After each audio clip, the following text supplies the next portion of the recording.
परिचय।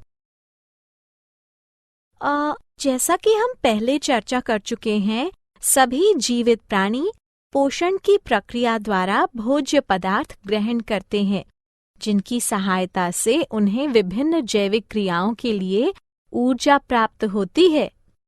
श्वसन एक जारणकारी प्रक्रिया है जिसके द्वारा कार्बोहाइड्रेट, वसा एवं प्रोटीन जैसे खाद्य पदार्थों का शरीर के ऊतकों में जारण अथवा ऑक्सीकरण होता है और इस प्रक्रिया से CO2 यानी कार्बन डाइऑक्साइड, जल एवं ऊर्जा का क्रमिक निर्माण होता रहता है। इस प्रकार विमुक्त ऊर्जा अस्थायी रूप से ATP के रूप में संचित होती है। श्वास लेना और श्वसन में बड़ा अंतर है। हम जानते हैं कि श्वास लेना गैसों के सामान्य आदान प्रदान की प्रक्रिया है। हाँ अंकिता, श्वास लेने के दौरान एक संगठित शरीर रचना वातावरण से ऑक्सीजन अंदर खींचती है और फिर कार्बन डाइऑक्साइड गैस बाहर छोड़ती है, जबकि श्वसन वह जटिल प्रक्रिया है जिसमें पचा हुआ भोजन ऑक्सीकरण अथवा जारण के पश्चात शरीर को रासायनिक ऊर्जा देता है।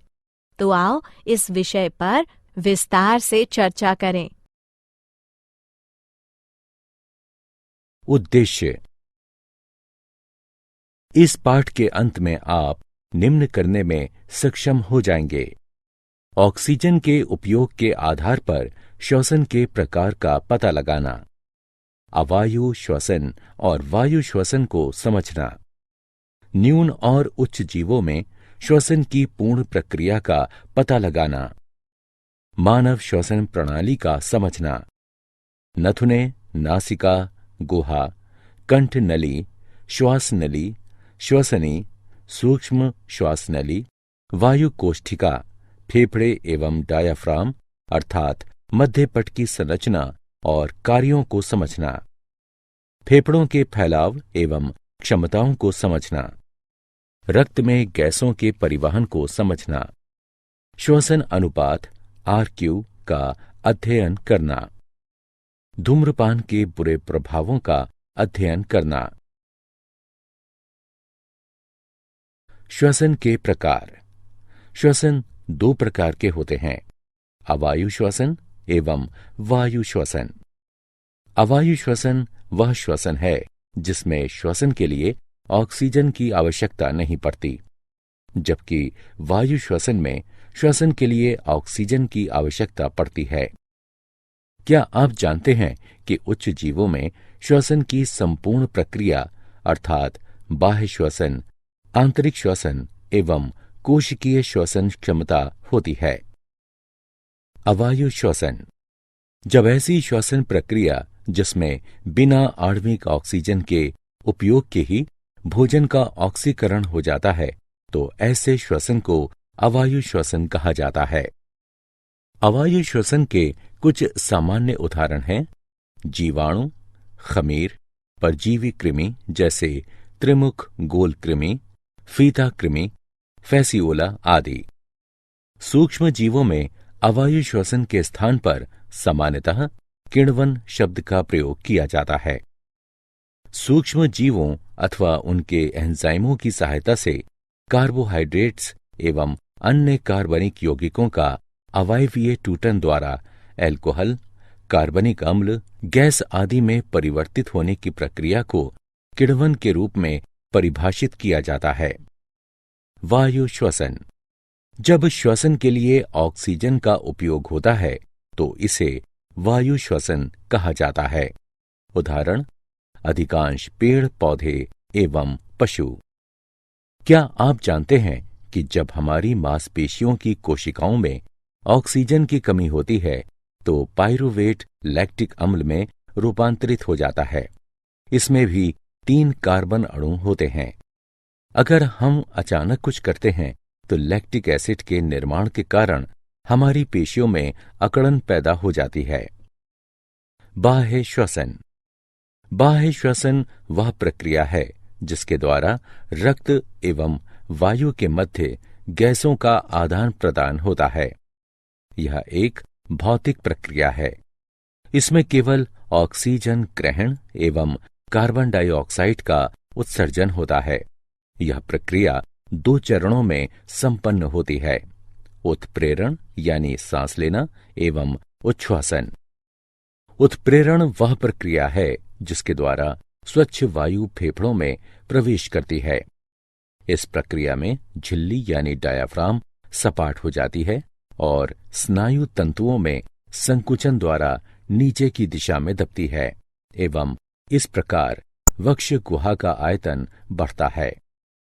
बाह्य पसलियों के बीच की मांसपेशियां पसलियों एवं उरोस्थि में ऊपर एवं बाहर की दिशा में संकुचन एवं खिंचाव उत्पन्न करती हैं और इस प्रकार वक्ष गुहा का आयतन बढ़ जाता है। उच्छ्वासन वह प्रक्रिया है जिसके द्वारा फेफड़ों से कार्बन डाइऑक्साइड गैस यानी CO2 को बाहर निकाला जाता है। डायाफ्राम यानी झिल्ली के स्नायु तंतु जब शिथिल पड़ते हैं तो यह उत्तल आकार ग्रहण कर लेते हैं और तब वक्ष गुहा के आयतन में भी कमी आ जाती है। बाह्य पसलियों के बीच की मांसपेशियां जब शिथिल हों और पसलियों में भीतर की तरफ एवं नीचे की दिशा में खिंचाव उत्पन्न करें तो इस प्रकार वक्ष गुहा के आयतन में कमी आती है। आंतरिक श्वसन। आंतरिक श्वसन वह प्रक्रिया है जिसके द्वारा रक्त एवं ऊतक द्रव और ऊतक द्रव एवं कोशिकाओं के बीच गैसों का आदान प्रदान होता है।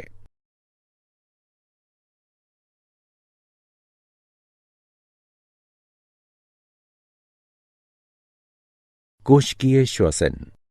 कोशिकीय श्वसन वह प्रक्रिया है जिसमें कोशिकाएं चयापचय के लिए ऑक्सीजन यानी O2 का उपयोग करती हैं एवं अवशेष के रूप में कार्बन डाइऑक्साइड यानी CO2 उत्सर्जित करती हैं। न्यून जीवों में गैसों का विनिमय। न्यून जीवों में श्वसन के लिए कोई विशेष अंग नहीं होता, अतः एक कोशिकीय जीवों में कोशिका एवं बहुकोशिकीय जीवों में शरीर की सभी कोशिकाएं श्वसन में भाग लेती हैं। सभी कोशिकाएं सीधे तौर पर जल से संपर्कित रहती हैं, इसलिए आसपास के जल में घुले ऑक्सीजन का शरीर की कोशिकाओं के कार्बन डाइऑक्साइड से सीधा विनिमय होता है। इसे त्वचा श्वसन के नाम से जाना जाता है। कोशिकाओं के माइटोकॉन्ड्रिया में जो ऑक्सीजन रहती हैं उसका उपयोग शर्करा के ऑक्सीकरण में होता है और इससे CO2, जल एवं ऊर्जा समृद्ध अणुओं का निर्माण होता है। कुछ सामान्य उदाहरण हैं अमीबा, पैरामीशियम, स्पंज एवं कोलेंटेरेट। उन्नत जीवों में गैसों का विनिमय। उन्नत जीवों के शरीर की भित्ति मोटी होती है, परिणाम स्वरूप विसरण संभव नहीं होता एवं इनमें चयापचय की दर भी उच्च होती है, अतः इन्हें अधिक ऊर्जा की आवश्यकता पड़ती है। उन्नत जीवों में गैसों के विनिमय अर्थात आदान प्रदान के लिए विशेष श्वसन अंग होते हैं। शरीर की कोशिकाओं एवं श्वसन अंग के बीच ऑक्सीजन एवं कार्बन डाइऑक्साइड के परिवहन के लिए इनमें रक्त नाड़ी तंत्र भी होता है। उन्नत जीवों में गैसों का संवहन त्वचा, गलफड़ा, श्वास नली अथवा फेफड़ों से हो सकता है। उभयचर एवं एनेलिड त्वचा श्वसन करते हैं। वैसी त्वचा से गैसों का संवहन हो सकता है जो पतली, नमीयुक्त, संवहनी एवं पारगम्य होती हैं। इसे त्वचीय श्वसन भी कहा जाता है। कड़ी खाल वाले जानवर, उपास्थि वाली मछलियां, बौनी मछलियां एवं मेढकों जैसे उभयचर गलफड़ा श्वसन करते हैं। इस प्रकार के श्वसन को क्लोम श्वसन भी कहा जाता है। ऑक्सीजन जल से ग्रहण किया जाता है। जल में घुले ऑक्सीजन एवं गिल लामेल्ले की रक्त कोशिका में विद्यमान कार्बन डाइऑक्साइड का विनिमय तब होता है जब जल गलफड़ों के ऊपर से गुजरता है। कीड़ों मकोड़ों में श्वास नली द्वारा श्वसन क्रिया होती है। श्वसन अंग वस्तुतः उच्च स्तरीय वायु नलिकाओं का गुच्छ होता है, जिसे श्वसनी के नाम से जाना जाता है। यह श्वसनियां छोटी छोटी नली छिद्रों द्वारा वायु से जुड़ी रहती हैं, जिन्हें विवर कहा जाता है। फेफड़ों द्वारा श्वसन भूमि पर रहने वाले जानवरों एवं मनुष्यों में होता है। फेफड़े श्वसन अंग हैं। इसे फुफ्फुसीय श्वसन भी कहा जाता है। यह श्वसन प्रणाली के सहयोग से होता है। मानव श्वसन प्रणाली। मानव श्वसन प्रणाली का संरचनात्मक एवं कार्यात्मक संवहन वाला भाग अत्यधिक जटिल है। मम्मेलियन श्वसन प्रणाली अर्थात स्तन ग्रंथि से जुड़ी श्वसन प्रणाली में नथुने, नासापट के प्रत्येक ओर एक गुहा, कंठ नली, श्वास नली, श्वसनी, श्वासोप नलिका, वायु कोष्ठिका, फेफड़े, डायाफ्राम, मध्यपट अथवा झिल्ली सम्मिलित हैं। नथुने। नाक के दोनों छिद्रों को नथुना कहते हैं। यह संयुक्त रूप से नासिका कक्षों में जाकर खुलती हैं। नासिका रंध्र। यह नासिका पट द्वारा दो नासिका कक्षों में विभक्त हैं। प्रत्येक नासिका कक्ष में 3 क्षेत्र होते हैं, अर्थात कर्णकोटर, श्वसन एवं घ्राण क्षेत्र। कंठ नली। कंठ नली में ध्वनि उत्पन्न करने वाला लचीला तंतु अर्थात स्वर रज्जु होता है, जिसे कंठ कहते हैं। स्त्री और पुरुष की कंठ नली के आकार में थोड़ा अंतर रहता है। पुरुषों में यह बड़ा एवं प्रभावी होता है और इसीलिए पुरुषों की कंठ नली को टेंटुआ कहा जाता है।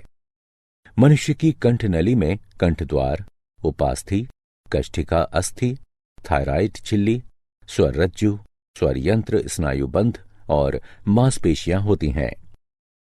कंठद्वार ग्रसनी में जाकर खुलता है, जो कंठ नली से जाकर मिलती है। उपास्थि के 9 टुकड़े होते हैं, 3 एकल एवं 3 युगल।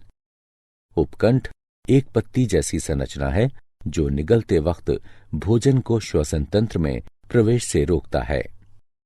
श्वास नली। श्वास नली अथवा श्वासनाल कंठ नली के साथ श्रेणीबद्ध होती है। श्वास नली एक अर्धचंद्राकार पारदर्शी वलय से जुड़ी रहती है। श्वास नली की श्लेष्मल झिल्ली के साथ एक क्रमबद्ध छदम स्त्रीकृत रोमक उपकला रहती है, जिसमें बलगम युक्त स्रावित चषक कोशिकाएं होती हैं और यह श्लेष्मय झिल्ली को बाहर धकेलने में मदद करती है। श्वसन नलियां। श्वसनी बहुवचन श्वसनिया, विशेषण श्वसनी संबंधी। श्वसन प्रणाली का वह वायु मार्ग है जो वायु के फेफड़ों तक खींचता है। श्वासोप नलिका। श्वसनी गुच्छ में छोटी नलिकाएं होती हैं, जिन्हें श्वासोप नालिका कहते हैं। फेफड़े के इस भाग में गैसों का विनिमय नहीं होता है। वायु कोष्ठिका। वायु कोष्ठिकाएं फेफड़ों की परम संरचनात्मक एवं शारीरिक इकाइयां हैं। वायु कोष्ठिका गैसों के विनिमय के लिए विसरण द्वारा बहुत बड़ी सतह जैसे स्तनधारियों की आंत में विली उपलब्ध कराती हैं। गैसों का विनिमय वायु कोष्ठिकाओं की श्वसन झिल्ली में सर्वत्र होता है। फेफड़े। प्रत्येक फेफड़ा दोहरी झिल्ली से ढका होता है, जिसे फुफ्फुस आवरण कहते हैं।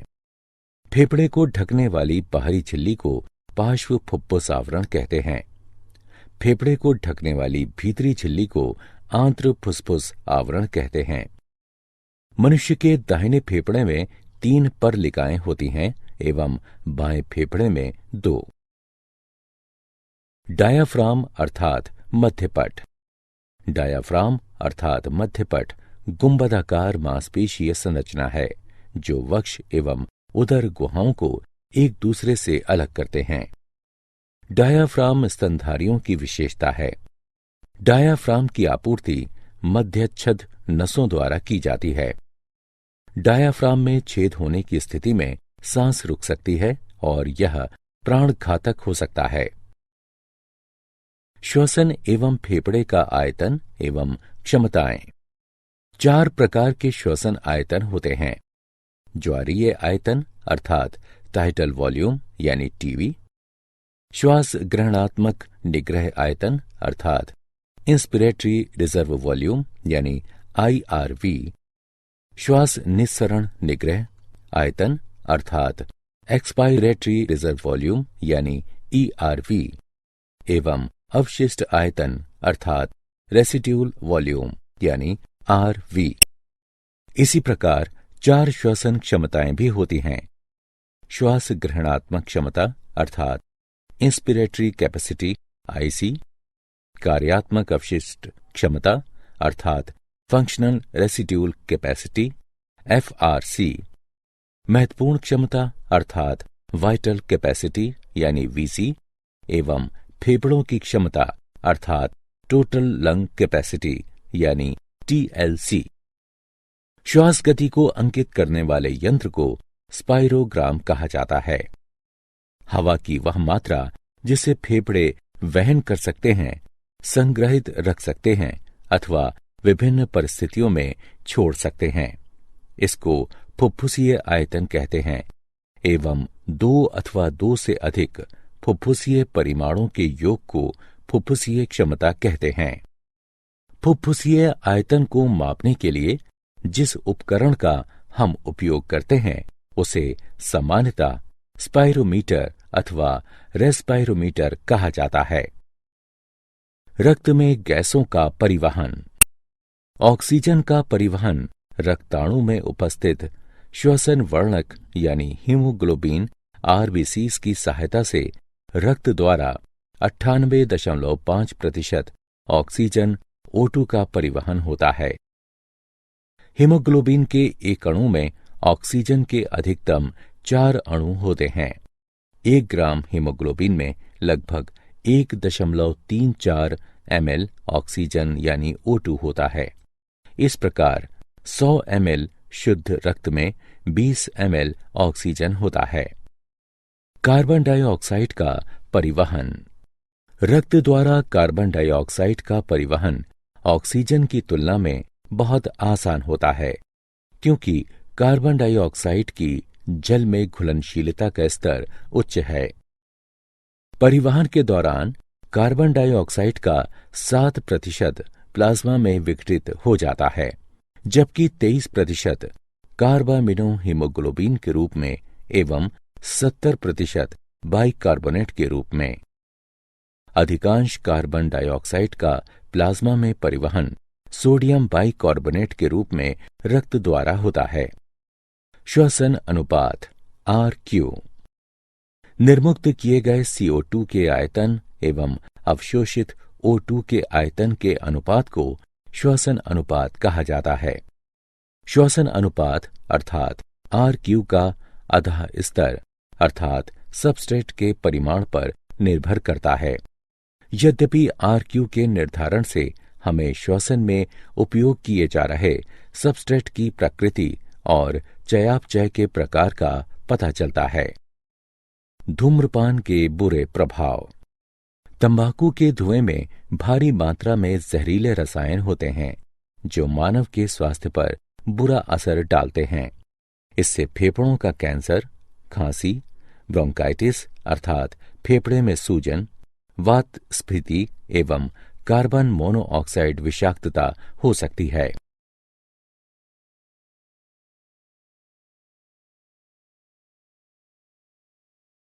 क्या आप जानते हैं, अधिकांश कोशिकीय प्रक्रियाओं के लिए ATP ऊर्जा मुद्रा की तरह है। श्वसन क्रिया के दौरान जो ऊर्जा मुक्त होती है उसका उपयोग ADP एवं अकार्बनिक फॉस्फेट से ATP अणु के निर्माण में होता है। कोशिका में ऊष्माशोषी प्रक्रिया संपन्न कराने के बाद रासायनिक प्रतिक्रिया को आगे बढ़ाने के लिए इस ATP का उपयोग किया जाता है। जब जल के उपयोग से ATP में टर्मिनल फॉस्फेट लिंकेज विघटित होता है तो इस प्रक्रिया के दौरान जो ऊर्जा उत्पन्न होती है वो 30.5 केजे मोल के बराबर होती है। मांसपेशियों के संकुचन, प्रोटीन संश्लेषण, तंत्र का आवेगों के चालन एवं अन्य अनेक गतिविधियों के लिए कोशिकाओं में एटीपी का उपयोग होता है। यदि वायु कोशीय सतह में फैलावाता है तो यह लगभग 80 m वर्ग आयतन आच्छादित करेगा। यदि हमारे शरीर में ऑक्सीजन के स्थानांतरण के लिए विसरण किया जाता है तो ऑक्सीजन के एक अणु को फेफड़े से पैर की उंगलियों तक संचरण करने में अनुमानतः 3 वर्ष का समय लगेगा। सारांश। आइए हमने जो कुछ सीखा है उसे संक्षेप में दोहराएं। श्वसन की 2 प्रक्रियाएं होती हैं, सांस लेना और सांस छोड़ना। पसली की मांसपेशियां एवं डायाफ्राम सांस लेने में सहयोगी की भूमिका निभाते हैं। ऑक्सीजन की सहायता से वायु श्वसन होता है और इसी के कारण हेक्सोज पूर्णतः विघटित होकर कार्बन डाइऑक्साइड एवं जल में परिणत हो जाता है। अवायु श्वसन ऑक्सीजन की अनुपस्थिति में होता है और इसमें आधा स्तर अर्थात सबस्ट्रेट का अपूर्ण विघटन होता है। न्यून जीवों में त्वचा श्वसन, जबकि उच्च जीवों में श्वसन के लिए विशेष श्वसन अंग होते हैं, जैसे एनालिड में त्वचा, कीटों में श्वास नलिये, उभयचरों में फेफड़े एवं त्वचा, कड़े खोल वाले जानवरों अर्थात क्रस्टेशियनों एवं मछलियों में गलफड़ा और स्तनपायियों पक्षियों एवं सरीसृपों में फेफड़े। मानव की श्वसन प्रणाली का गठन नासिका छिद्रों, नासिका कक्ष, कंठद्वार, श्वास नली, श्वसनी एवं फेफड़ों के अंदर ब्रोंकियल इंटरकॉम के मिलने से होता है। तंबाकू के धुएं में भारी मात्रा में जहरीले रसायन होते हैं जो मानव के स्वास्थ्य पर बुरा असर डालते हैं।